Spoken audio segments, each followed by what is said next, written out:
I found the security camera footage by accident, really, scrolling through the previous week's recordings while trying to figure out why my motion alerts had been going off at odd hours.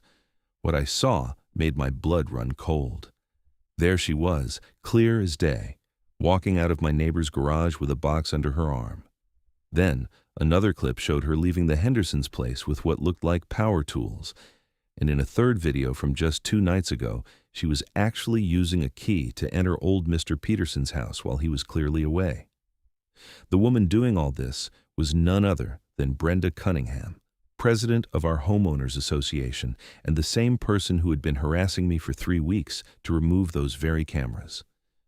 My name is Frank Sawyer, and I had moved into the Pleasant Valley subdivision in Scottsdale, Arizona just 6 months earlier. The house was perfect, a beautiful 3-bedroom ranch with a mountain view and what I thought was a quiet, friendly neighborhood. I worked from home as a software consultant, which meant I was around more than most of my neighbors and had plenty of time to notice the comings and goings on our street. That is exactly why I installed the security cameras in the first place, not because of any specific threat, but because it seemed like common sense in this day and age.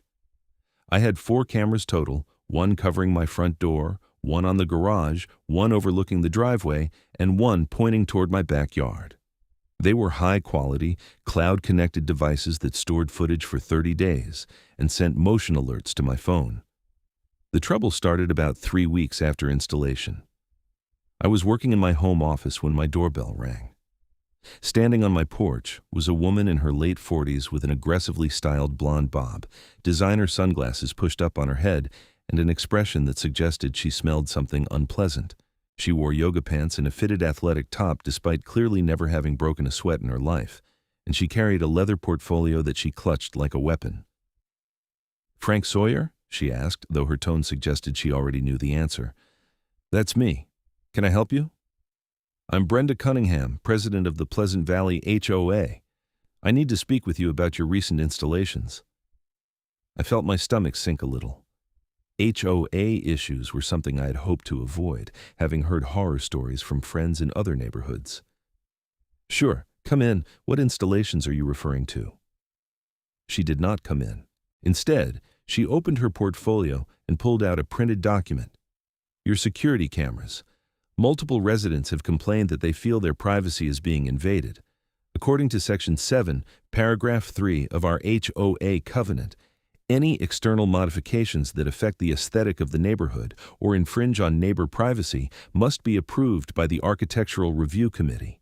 You did not submit a request." I blinked at her. "They are security cameras. They only cover my own property.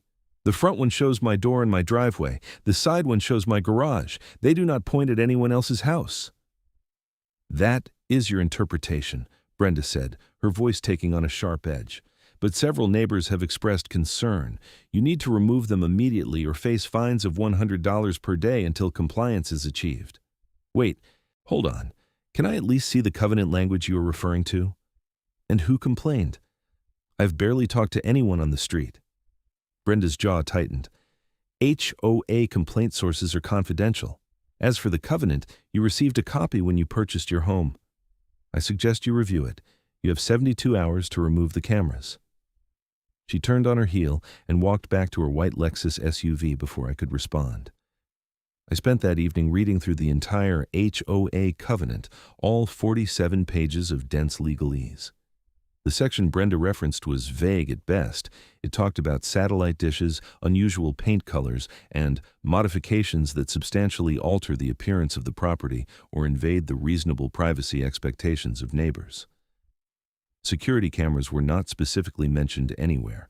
Plenty of houses in the neighborhood had doorbell cameras at minimum. I checked the next day during my morning run. At least a dozen homes had visible security devices. When the 72 hours passed, I received a formal violation notice in my mailbox. It stated that I was in violation of HOA covenants and that fines would begin accruing in 5 business days if the cameras were not removed. The letter was signed by Brenda Cunningham in an aggressive scrawl. I decided to attend the next HOA board meeting, which according to the notice was scheduled for the following Thursday at 7 in the evening at the community center. Maybe I could reason with the board, show them that my cameras were not invasive, and get this resolved without legal hassle. I had better things to do than fight over security equipment. The community center was a bland beige building near the neighborhood entrance. When I arrived at 6:55, there were only a handful of cars in the parking lot. Inside, a conference room had been set up with a table at the front where Brenda sat alongside two other board members. One was an older gentleman with thick glasses who introduced himself as Gerald Mitchum, the treasurer. The other was a middle-aged woman with graying hair named Patricia Holbrook, the secretary. 5 other homeowners sat in the folding chairs arranged in rows, looking bored.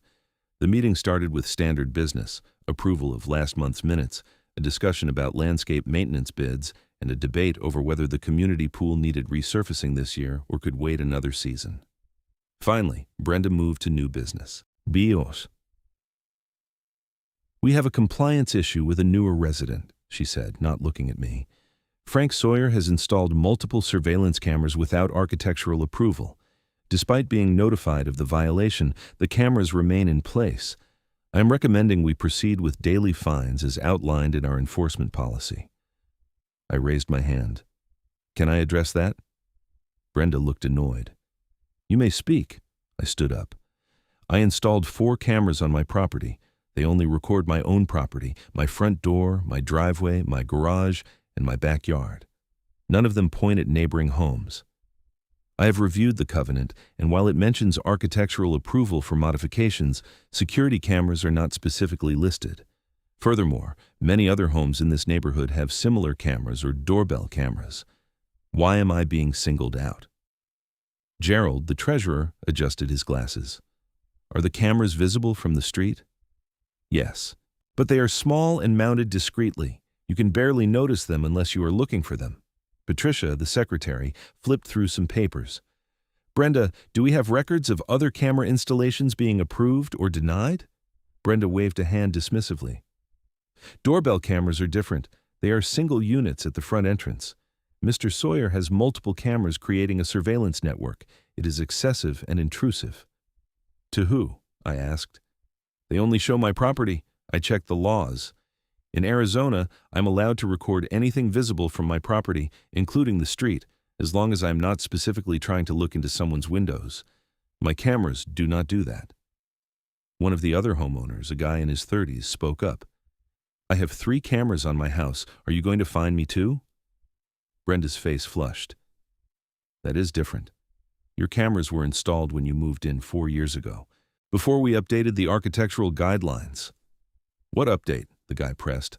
"I never received notice of any guideline changes." The meeting devolved into a cross-conversation about notification procedures and whether the board had the authority to change rules without a full homeowner vote. Brenda looked increasingly irritated. Finally, she banged her hand on the table. "Enough. The board will take this under advisement. Mr. Sawyer, your fines are suspended pending a final decision. This meeting is adjourned." I left feeling slightly better, but still uneasy. Brenda's hostility seemed personal, which made no sense. I'd never interacted with her before the camera issue. Over the next week, I did not hear anything from the HOA. My cameras kept recording, and I kept working. Then, something strange started happening. My motion alerts began going off late at night, around 2 or 3 in the morning. At first, I thought it was animals. We had coyotes in the area. But when I checked the footage, I saw a person walking down the street, moving from house to house. The figure was bundled in dark clothing, making it hard to identify them, but their behavior was odd. They would approach a house, spend a few minutes near the garage or front door, then move on. This happened 3 nights in a row. On the 4th night, the figure came to my driveway. My camera captured them clearly under my motion-activated lights. It was definitely a woman, average height, and she was checking door handles on my cars. Both were locked, and after a moment, she moved on. I felt a chill. Was someone casing the neighborhood? I decided to review older footage more carefully. That is when I found it. 2 weeks earlier, around midnight, the same figure had been captured on my garage camera. But this time, she had walked between my house and my neighbor's, heading toward their backyard. The angle and lighting made it impossible to see her face, but her build and movement seemed familiar. I kept scrolling and found more clips. She appeared every few nights, always late, always moving between houses. Then I found the footage from 5 days ago. My front camera had captured her leaving the Miller's house across the street. The Millers were an elderly couple who spent their winters in Florida. They had been gone for a month. The woman in the video was carrying a cardboard box. The motion light illuminated her face clearly for just a moment as she turned toward the street. It was Brenda Cunningham. My heart hammered in my chest. I watched the clip 3 more times to be sure. There was no doubt. Brenda Cunningham, HOA president, and the woman trying to force me to remove my cameras, was breaking into houses, or at least entering them without permission and taking things. I immediately started searching through more footage, going back weeks. Over the next 2 hours, I found 5 more clips. Brenda entering the Hendersons' garage while they were at work and leaving with what looked like tools. Brenda using a key to open old Mr. Peterson's front door while he was visiting his daughter in California. Brenda walking out of the Rodriguez house with a shopping bag. Each time she moved with confidence as if she had every right to be there, and each time she took something. I sat back in my chair, my mind racing. This was why she wanted my cameras gone. She must have realized that they covered enough of the street to potentially catch her activities. The complaint about privacy invasion was a pretext to eliminate evidence of her crimes. But what was she stealing? And how was she getting into people's houses? The next morning, I called my neighbor directly across from me, Tom Henderson. He was a friendly guy in his 50s who worked in construction. "Hey Tom, this is Frank from across the street. Can I ask you something weird?" "Sure, what's up?" "Have you noticed anything missing from your garage recently? Tools, equipment, anything like that?" There was a pause. "Actually, yeah. A couple weeks ago I was looking for my nail gun, and I could not find it anywhere. I thought maybe I left it at a job site, but that did not make sense because I had not used it in a while." "Why?" "What about other tools?"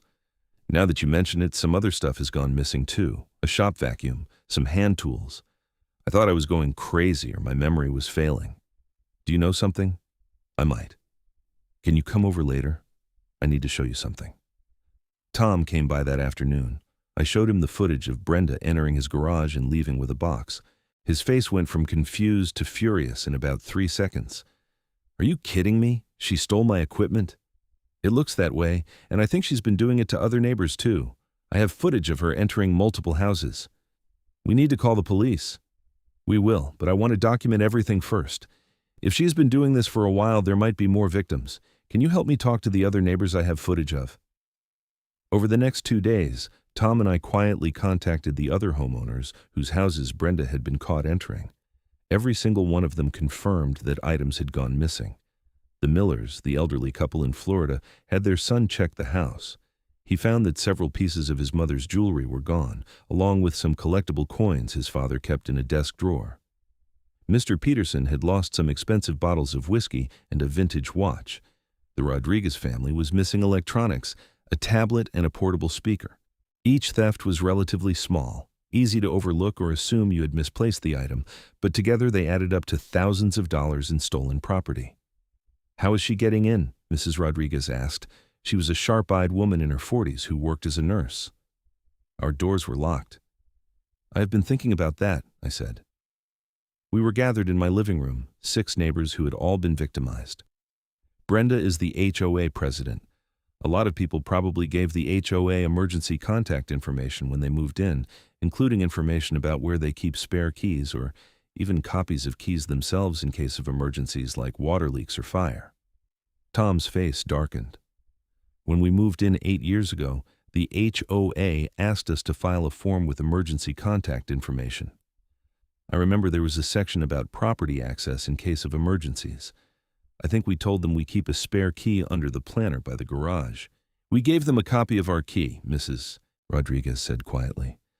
"They said it was for emergencies, that it would be kept in a secure lockbox at the community center." Mr. Peterson's son, a man in his 30s named David, pulled out his phone. "That's illegal, right? Using emergency access information to steal from people?" "Absolutely," I said.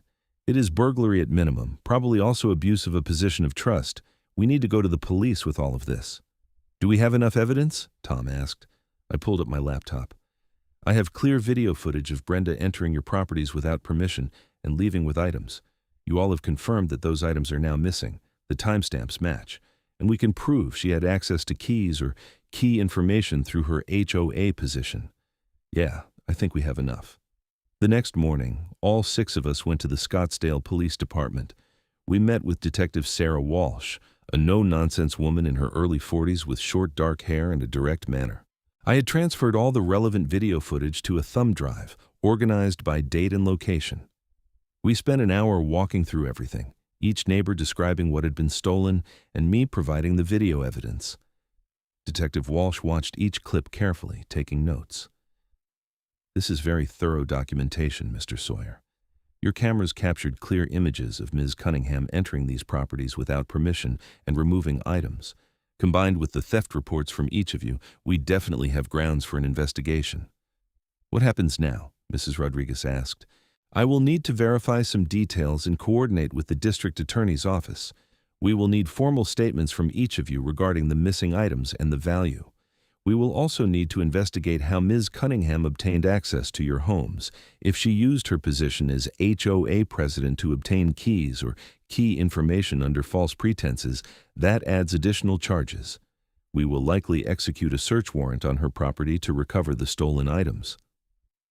How long will this take? David Peterson asked. A few days to get everything coordinated. I will be in touch. In the meantime, I strongly suggest all of you change your locks and do not provide new keys to the HOA. Also, if you have not already, review your home security and consider additional cameras or alarm systems. As we left the police station, I felt both relieved and anxious. We had done the right thing, but I knew this was about to blow up the neighborhood in a major way. Brenda Cunningham was not just the HOA president. She was married to a local real estate attorney and well-connected in Scottsdale social circles. This was going to be messy. That evening, I got a call from an unknown number. When I answered, a woman's voice said, Mr. Sawyer, this is Linda Preston. I am on your street 4 houses down. I heard from Tom Henderson that you might have security footage from the past few months. I think someone has been stealing from me too. Come over, I said. Linda turned out to be a woman in her 60s, a retired teacher who lived alone. She explained that over the past 2 months she had noticed small things missing. Gift cards, cash she kept in a kitchen drawer, a silver picture frame, some prescription medication.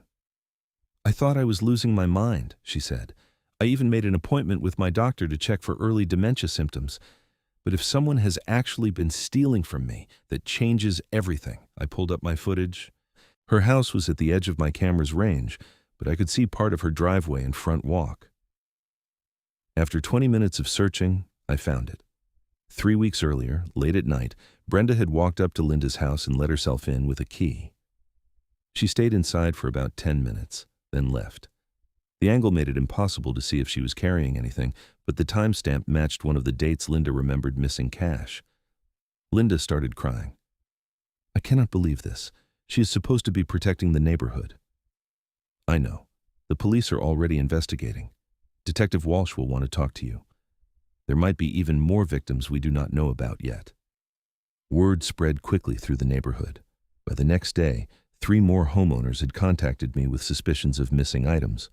I provided Detective Walsh with their information, and she began expanding the investigation. The police also started interviewing other neighbors to build a timeline of Brenda's activities. 4 days after our initial police report, I was working in my office when I saw cars pull up outside, 2 marked police vehicles and an unmarked sedan.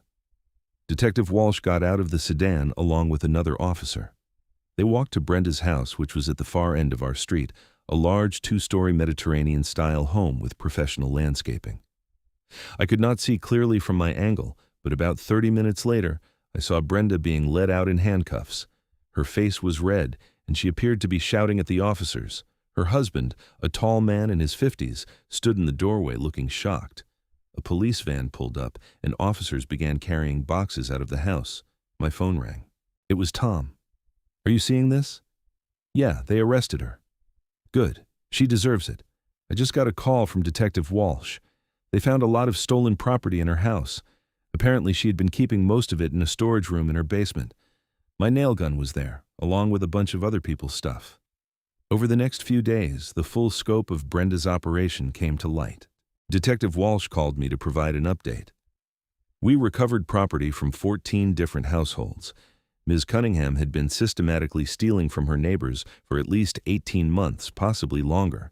She targeted homes where she knew the residents would be away for extended periods or where people lived alone and might not notice small items missing right away. How did she justify having all that stuff?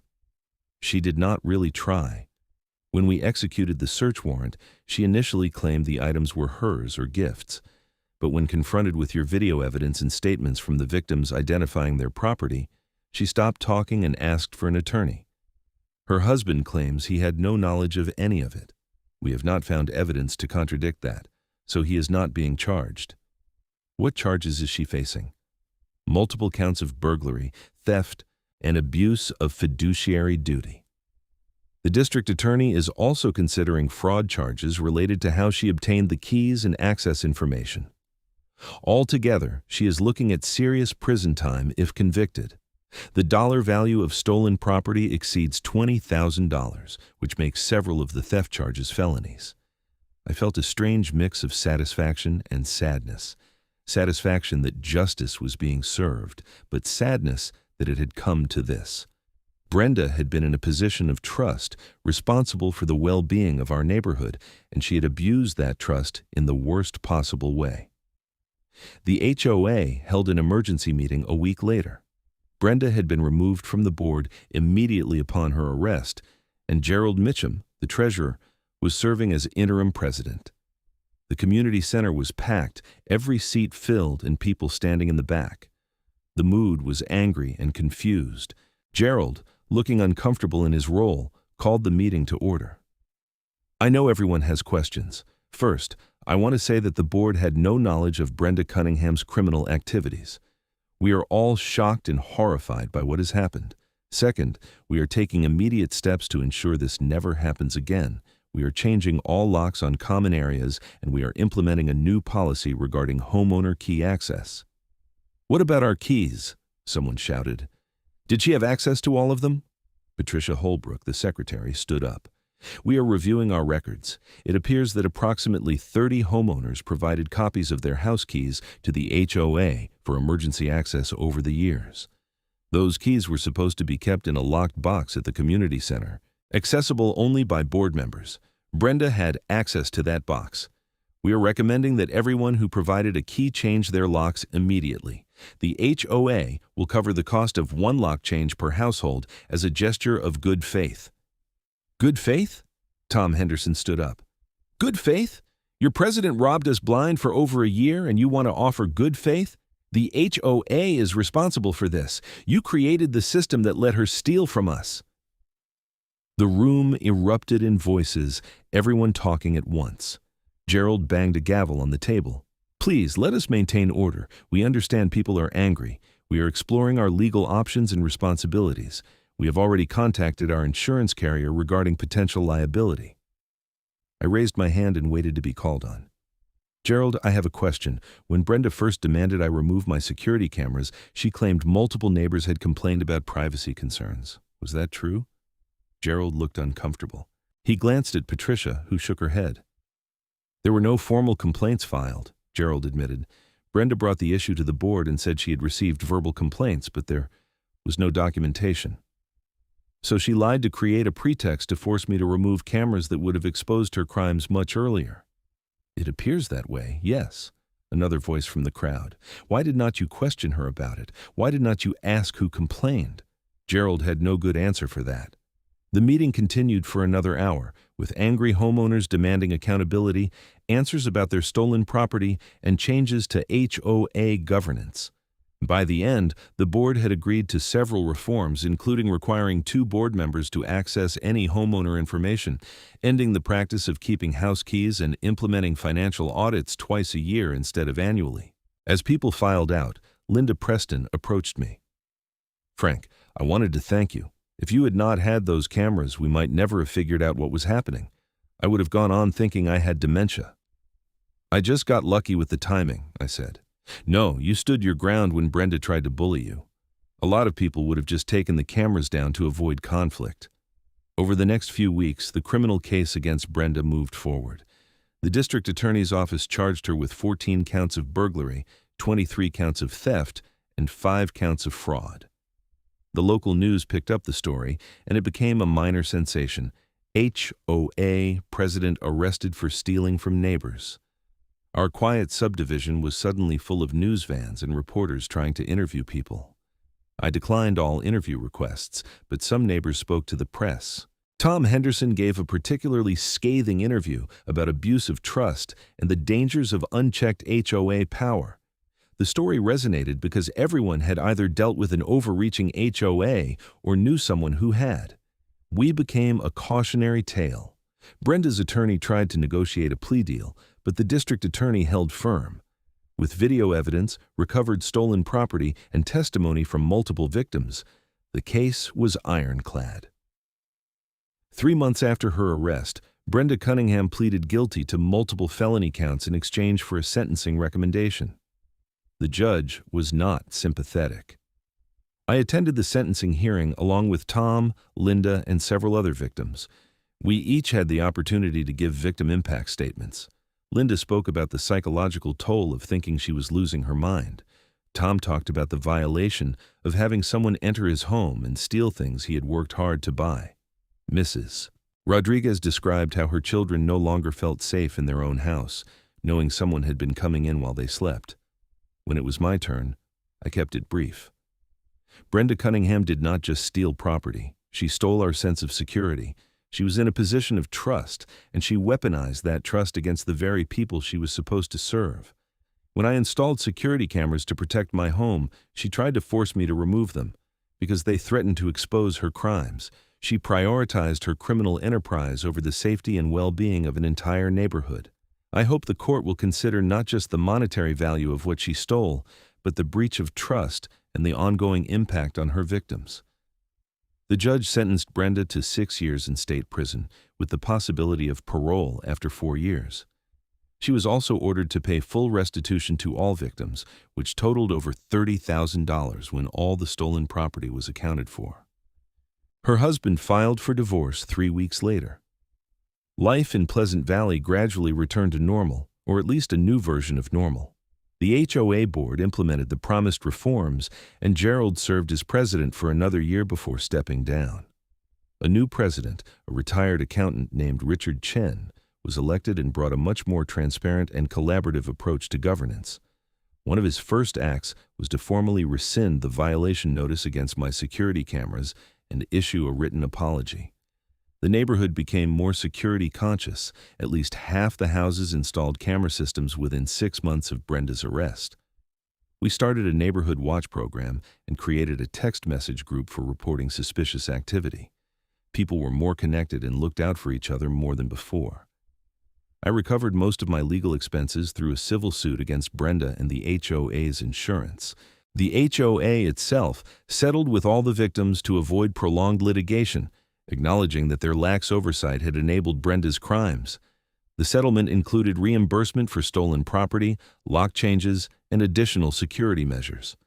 About a year after everything happened, I was doing yard work on a Saturday morning when Tom walked over with 2 cups of coffee. "Figured you could use a break," he said, handing me one. We sat on my front steps, looking out at the quiet street. "Crazy to think about everything that happened," Tom said. "I almost moved, after we found out about Brenda. My wife and I seriously considered just selling and starting over somewhere else." "Why did not you?" "Honestly, because I realized the problem was not the neighborhood. It was one person who abused power, and once she was gone, this turned into exactly the kind of community I wanted to live in. People actually know each other now. We look out for each other. That would not have happened without the cameras." I sipped my coffee.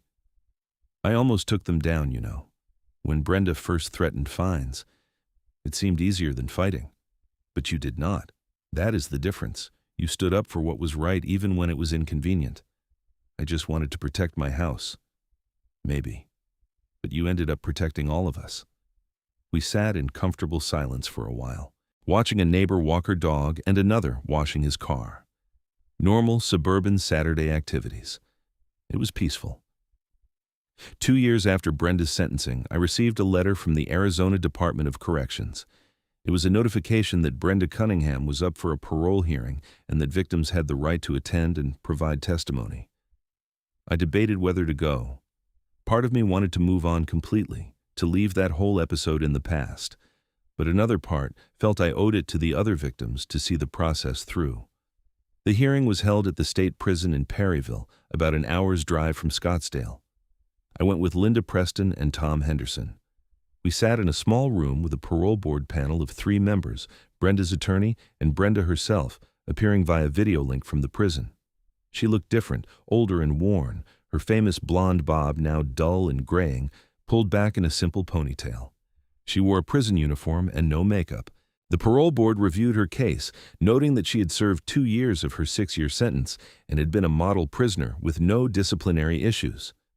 Her attorney argued that she had completed anger management and theft counseling programs, had taken courses to address the underlying issues that led to her crimes, and had a job lined up at her sister's business if released. When asked if she wanted to address the board, Brenda spoke in a quiet voice, very different from the aggressive tone I remembered.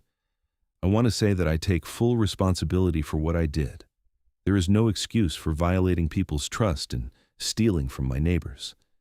I was dealing with personal issues, financial stress that I did not want to admit, and I made terrible choices. I've spent every day of the past 2 years thinking about the harm I caused. If given the opportunity, I want to make amends and prove that I can be a productive member of society again. The board asked if any victims wanted to speak. Linda went first.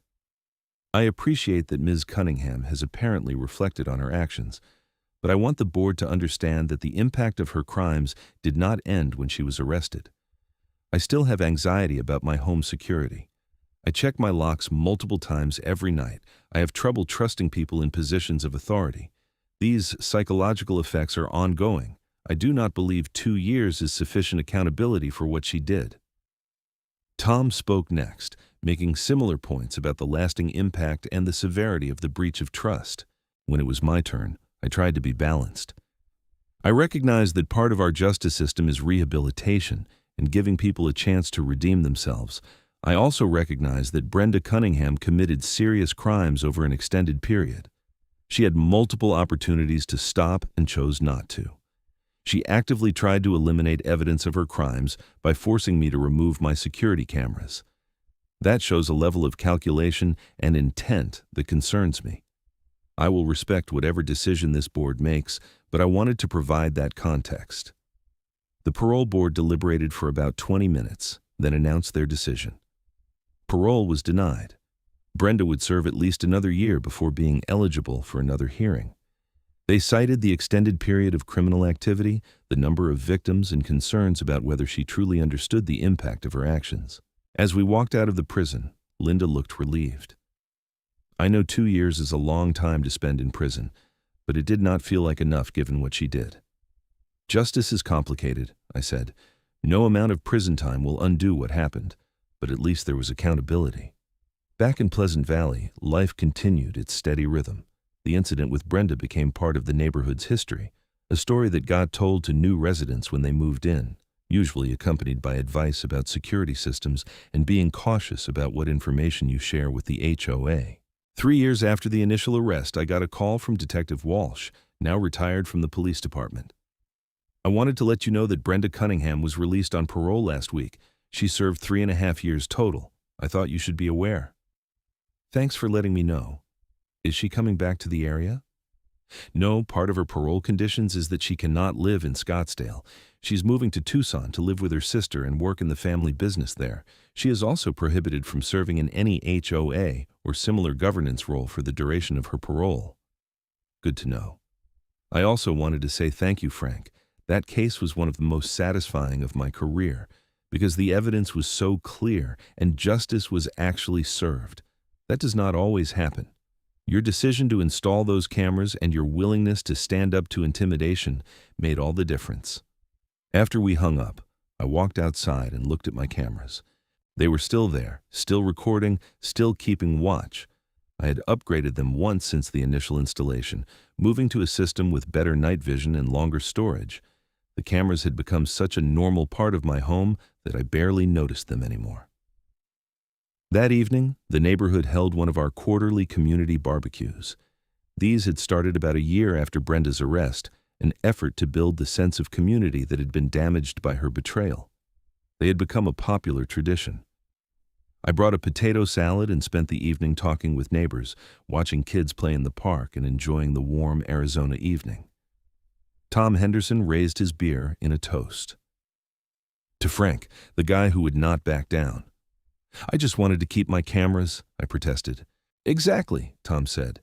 You just wanted to protect your home, and because you stood your ground, you ended up protecting all of us. That matters. Looking around at the neighbors who had become friends, at the community that had been tested and had come through stronger, I felt grateful. Not grateful for what had happened, certainly, but grateful for how people had responded. We had been betrayed by someone we trusted, and instead of turning on each other or letting fear and suspicion poison the neighborhood, we had chosen to build something better. The cameras remained on my house, silent witnesses to the daily life of Pleasant Valley. They captured sunrises and sunsets, kids riding bikes, neighbors walking dogs, delivery drivers dropping off packages, ordinary moments of ordinary lives. And that was exactly how it should be. The cameras were not there to catch criminals or expose wrongdoing. They were simply there to provide security and peace of mind, to record the truth of what happened so that if something did go wrong, there would be evidence and accountability. 5 years after installing those cameras, after everything they had revealed and all the consequences that followed, I had no regrets. Not about installing them, not about refusing to take them down, and not about using the footage to expose Brenda Cunningham's crimes. The experience had taught me something important about the value of standing firm on principle, even when it would be easier to give in, and about the importance of evidence and truth in a world where people do not always act in good faith. Pleasant Valley was a better place now than it had been before. The HOA was more transparent and accountable. Neighbors were more connected and supportive of each other. People were more aware of security and less willing to blindly trust authority. These were hard-won improvements, born from betrayal and violation, but improvements nonetheless. As I locked up my house that night after the barbecue, I glanced at the camera above my garage. Its small red light blinked steadily, recording as always. I thought about how such a simple device, really just a lens and a processor and some storage, had changed everything. How my decision to install basic security equipment had led to the exposure of a criminal enterprise, the arrest and imprisonment of a neighborhood leader, and eventually to the rebuilding of community trust. The irony was not lost on me. Brenda had demanded I remove the cameras because she saw them as a threat. She had been absolutely right to be worried, just not for the reasons she claimed. The cameras were not invading anyone's privacy. They were simply recording the truth. And sometimes, the truth is the most dangerous thing of all to those who have something to hide. I went inside and pulled up the security app on my phone, checking each camera feed out of habit. Front door looked good. Driveway was clear. Garage was secure. Backyard was quiet. Everything was as it should be. I closed the app and set my phone on the charger. 6 months later, I attended a local community safety workshop hosted by the Scottsdale Police Department. Detective Walsh, even though retired, had been invited to speak about home security. During the Q&A session, someone asked about conflicts with HOAs over security cameras. Detective Walsh told our story, obviously without using names, and emphasized the importance of knowing your rights and not backing down from legitimate security measures. After the workshop, a young couple approached me. They had recognized the story and realized I was the homeowner involved. "We just bought a house in a neighborhood with an HOA," the woman said. "We want to install cameras, but we are worried about pushback. What advice would you give?" I thought for a moment. First, know your rights. Research your state laws about recording on your own property. Read your HOA covenants carefully to understand what is actually prohibited versus what is just someone's interpretation. Second, document everything in writing. If the HOA objects, make them put it in writing and cite specific covenant violations. Third, be reasonable but firm. Install cameras that clearly cover only your property, but do not back down if you are following the law and the covenants. And fourth, consider joining your HOA board. A lot of problems happen because good people do not get involved in governance, leaving it to people who might not have the best intentions. The husband nodded thoughtfully. Did you ever consider joining your board? Actually, I did.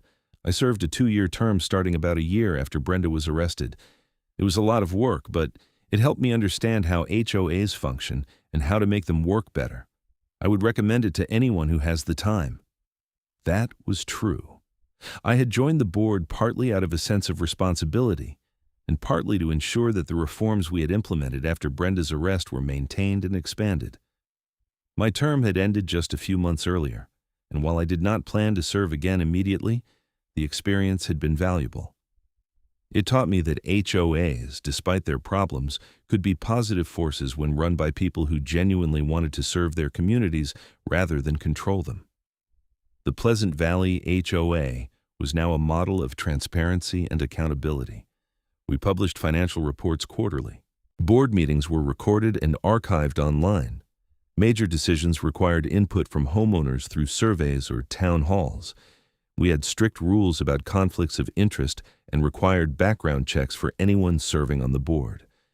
These changes had not happened overnight, but they had fundamentally transformed how the HOA operated. 7 years after the initial arrest, I was pruning my roses when a car pulled up that I did not recognize. A woman got out, and it took me a moment to realize it was Brenda. She looked older than her years now, the result of prison time and the collapse of her previous life. She approached slowly, her posture hesitant. "Frank," she said, "I know I'm probably the last person you want to see. I'm not here to make excuses or ask for anything. I just wanted to apologize in person.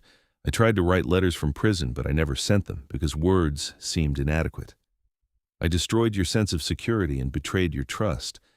I tried to use my position to silence you when you were just trying to protect your home.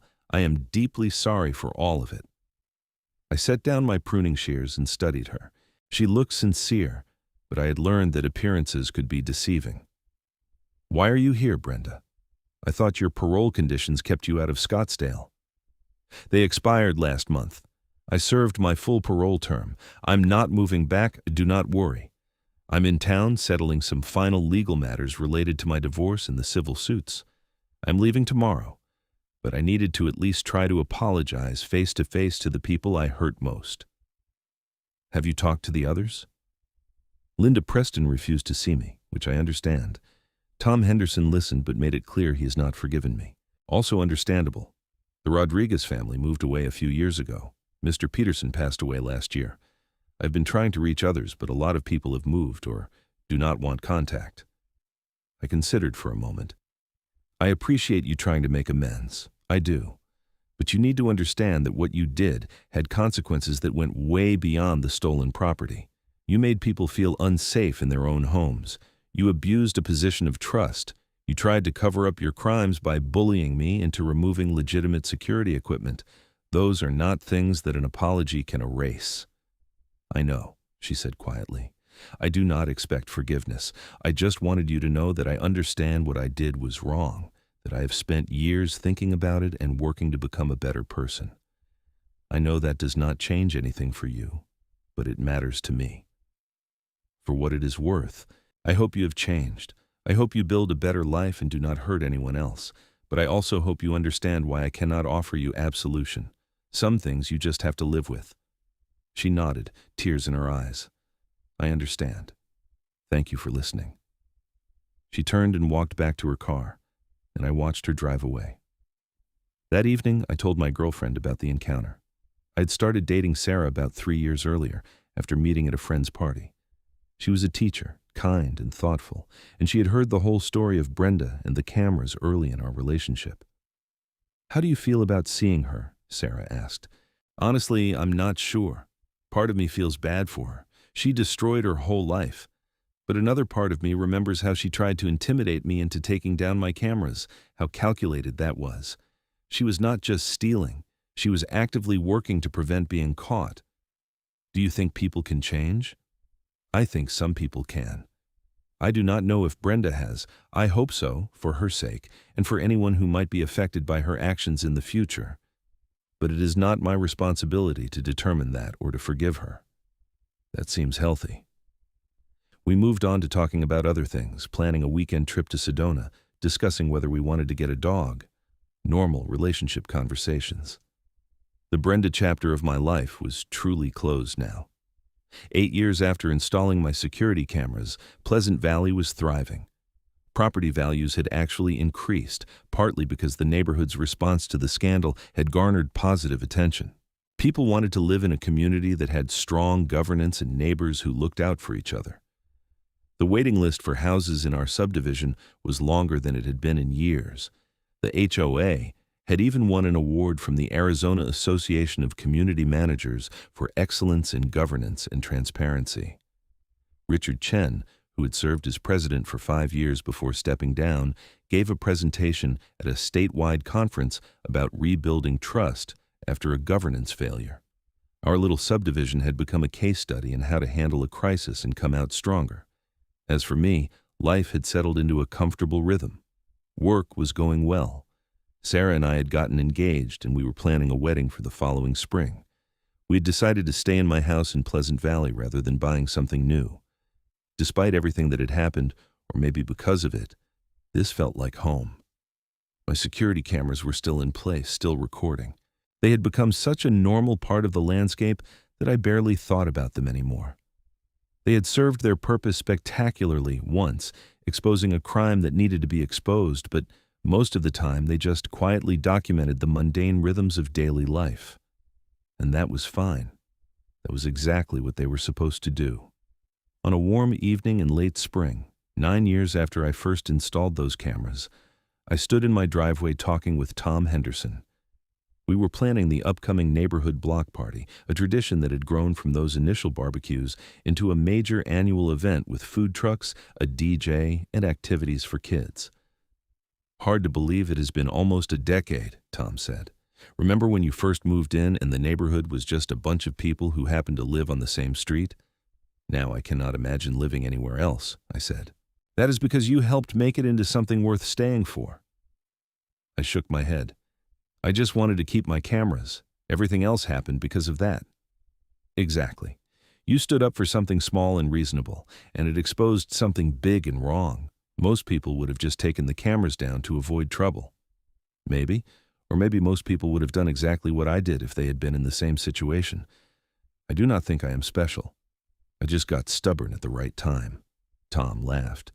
"Whatever you want to call it. I'm glad you did." As the sun set over the desert, painting the sky in shades of orange and purple, I looked at my house with its quiet cameras keeping watch. This house, this neighborhood, this community had all been tested by betrayal and had emerged stronger. It was a reminder that security was not just about cameras and locks. It was about knowing your neighbors, maintaining accountability and governance, and being willing to stand up for what was right even when it was difficult. The cameras would keep recording, night after night, year after year, capturing the small moments that make up a life. A delivery man dropping off a package, a neighbor waving hello, kids riding bikes, seasons changing, the ordinary beauty of an ordinary neighborhood where people looked out for each other and where trust, once shattered, had been painstakingly rebuilt.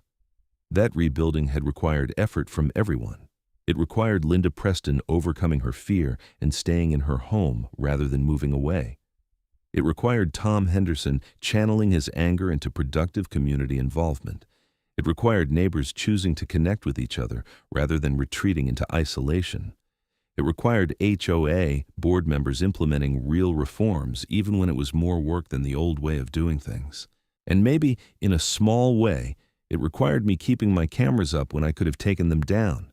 Not because I was brave or special, but because sometimes the right thing to do is simply to refuse to be bullied, to insist on your legitimate rights, and to trust that evidence and truth will eventually prevail. The stars began to appear in the darkening sky. Inside my house, Sarah was cooking dinner, and I could smell something delicious wafting through the open door. Tom headed home to his family. Another ordinary evening in Pleasant Valley. The cameras blinked their steady lights. Everything was as it should be. Everything was secure.